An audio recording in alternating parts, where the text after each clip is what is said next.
Hello students, अब मैं आपके साथ जो टॉपिक शेयर करने जा रहा हूँ उसका नाम है मियोसिस, अर्धसूत्री विभाजन।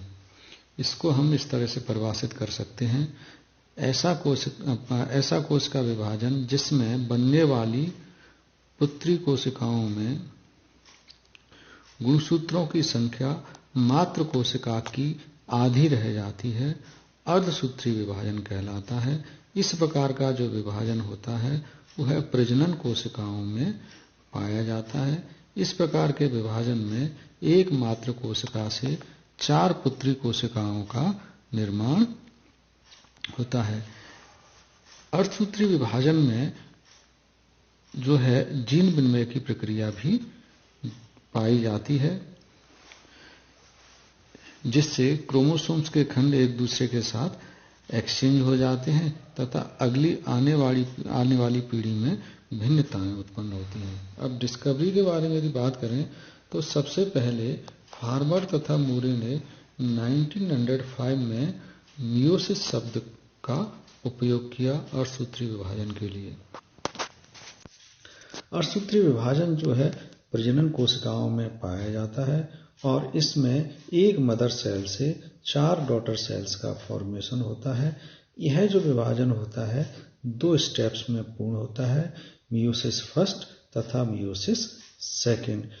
अर्धसूत्री विभाजन को जो है रिडक्शनल डिवीजन भी कहते हैं, न्यूनकारी विभाजन भी कहते हैं, क्योंकि इसमें बनने वाली पुत्री कोशिकाओं में क्रोमोसोम्स की संख्या जो है मदर सेल की आधी रह जाती है। मियोसिस फर्स्ट को रिडक्शनल डिवीजन भी कहते हैं। इसी में जीन विनिमय तथा क्रॉसिंग ओवर की प्रक्रिया इसमें पाई जाती है। इसका अध्ययन हम निम्न अवस्थाओं में कर सकते हैं: prophase first, metaphase first, anaphase first तथा टीलोफेज फर्स्ट। प्रोफेज फर्स्ट जो है सबसे लंबी एवं जटिल अवस्था होती है।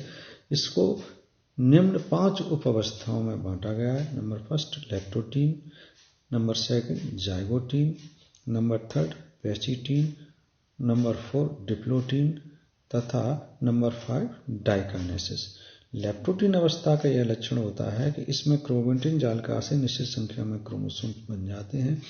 जाइगोटीन अवस्था का यह लक्षण होता है इसमें समजातीय गुणसूत्र एक दूसरे के नजदीक आकर के पेयरिंग करते हैं। पैचिटीन अवस्था में प्रत्येक क्रोमोसोम 2 सिस्टर क्रोमेटिड्स में डिवाइड हो जाता है तथा क्याजमेटा फॉर्मेशन और क्रॉसिंग ओवर की प्रक्रिया शुरू हो जाती है। डिप्लोटीन अवस्था में क्याजमेटा वाले स्थान और अधिक स्पष्ट दिखाई देते हैं। डाइकाइनेसिस में टर्मिनलाइजेशन पाया जाता है, जिसमें समजातीय गुणसूत्र एक दूसरे से पृथक होने लगते हैं। तो लैक्टोटीन अवस्था को हम इस तरह से देख सकते हैं कि इसमें क्रोमेटिन जालिका से निश्चित संख्या में क्रोमोसोम्स बन जाते हैं। क्रोमोसोम्स पतले लंबे धागे के आकार के दिखाई देते हैं। क्रोमोसोम्स के ऊपर पाए जाने वाले मोती के आकार की संरचनाएं क्रोमोमियर्स कहलाती हैं।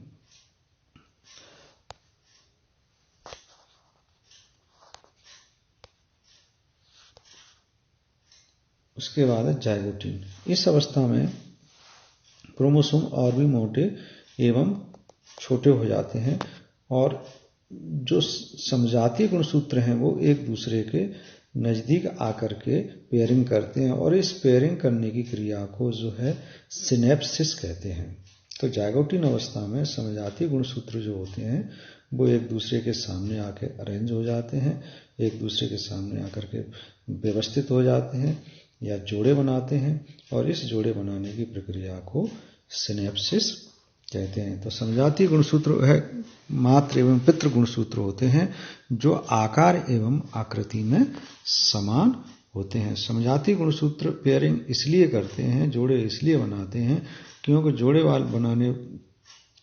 क्योंकि इनके मध्य में खंडों का आदान प्रदान होता है, जिससे जीन विनिमय की प्रक्रिया पूर्ण होती है, जिससे आने वाली पीढ़ी में भिन्नताएं उत्पन्न होती हैं। पैचिटीन अवस्था में प्रत्येक क्रोमोसोम जो होता है वह अपनी लंबवत भुजा में विभाजित होकर के 2 क्रोमेटिड का निर्माण करता है,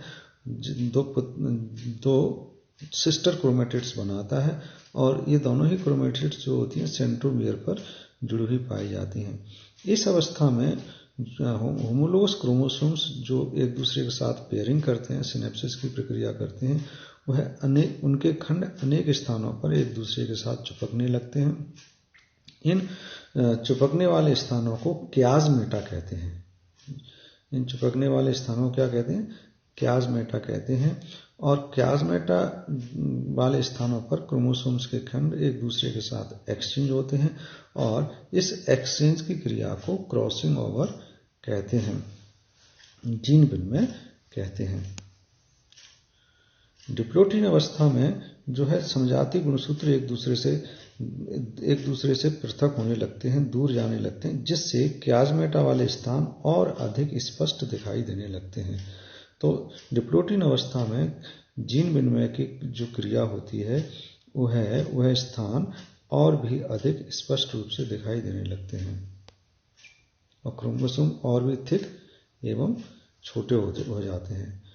डायकाइनेसिस अवस्था में जो समजातीय गुणसूत्र होते हैं, जिनकी भुजाएं एक दूसरे के साथ चिपकी रहती हैं, वह एक दूसरे से पृथक हो जाती हैं।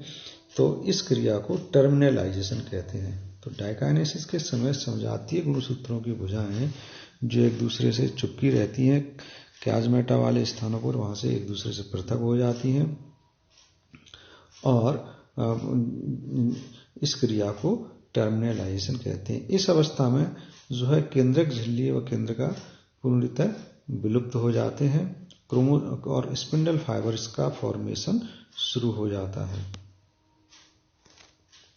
क्रॉसिंग ओवर की प्रक्रिया को हम इस तरह से समझ सकते हैं। मान लीजिए 2 होमोलोगस क्रोमोसोम हैं और एक दूसरे के साथ इस तरह से व्यवस्थित होते हैं। क्याज़मेटा वाले स्थानों पर इनकी भुजाएं ऐसे चिपक जाती हैं, और उसके बाद में जिन स्थानों पर इनकी भुजाएं चिपकती हैं वहां इनके खंड एक दूसरे के साथ एक्सचेंज हो जाते हैं। जैसे इसका खंड इससे जुड़ जाएगा, इसका खंड इससे जुड़ जाएगा, तो इस तरह की स्थिति उत्पन्न होगी जिसमें क्रोमोसोम्स की भुजाएं एक दूसरे के साथ एक्सचेंज हो जाती हैं।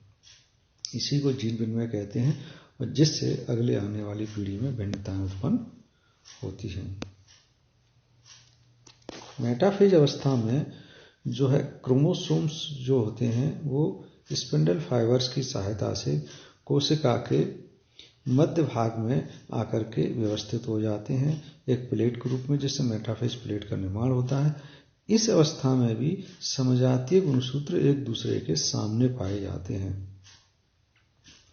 तो मेटाफेज प्लेट के दौरान दोनों समजातीय गुणसूत्र एक दूसरे के सामने पाए जाएंगे और एक टेट्रावैलेंट के रूप में पाए जाते हैं। प्रत्येक क्रोमोसोम में 2 क्रोमेटिड्स पाई जाती हैं। प्रत्येक क्रोमोसोम एक बाइवैलेंट के रूप में पाया जाता है, लेकिन दोनों समजातीय गुणसूत्र इस अवस्था में भी एक दूसरे के सामने पाए जाते हैं।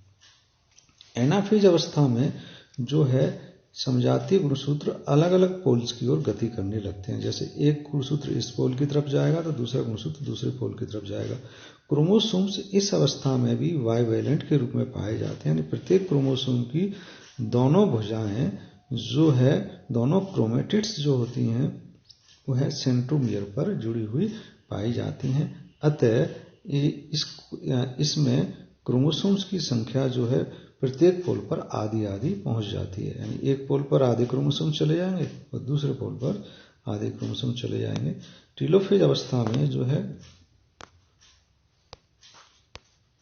क्रोमोसोम्स पूरी तरह से पोल्स पर पहुंच जाते हैं, और क्रोमोसोम्स जो है इस अवस्था में भी बाइवैलेंट के रूप में पाए जाते हैं।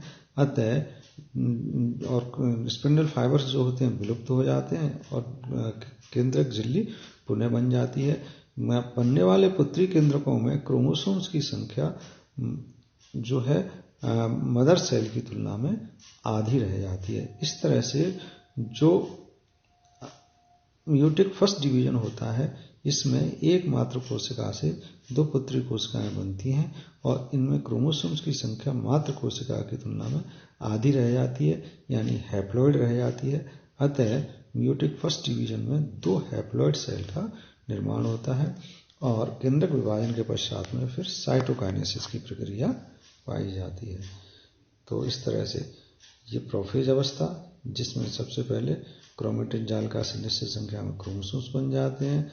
यह क्रोमोसोम जो है पेयरिंग की क्रिया करते हैं। होमोलोगस क्रोमोसोम्स जो होते हैं पेयरिंग की क्रिया करते हैं। पैचिटिन अवस्था में इनमें क्रॉसिंग ओवर की प्रक्रिया पाई जाती है और उसके बाद में इनमें टर्मिनलाइजेशन पाया जाता है। मेटाफेज अवस्था में जो है क्रोमोसोम्स कोशिका के मध्य भाग में जाकर के अरेंज हो जाते हैं, लेकिन क्रोमोसोम समजातीय गुणसूत्र इस अवस्था में एक दूसरे के सामने पाए जाते हैं। एनाफेज अवस्था में समजातीय गुणसूत्र अलग अलग पोल की ओर गति करते हैं। क्रोमोसोम इस अवस्था में भी बाइवैलेंट के रूप में पाए जाते हैं, यानी सेंट्रोमियर पर पृथक नहीं होते हैं। तो जिससे ये न्यूनकारी विभाजन होता है। आगे बढ़ने वाली 2 कोशिकाओं में क्रोमोसोम्स की संख्या मदर सेल की आधी रह जाती है, इसीलिए इसको रिडक्शनल डिवीजन कहते हैं। Thank you.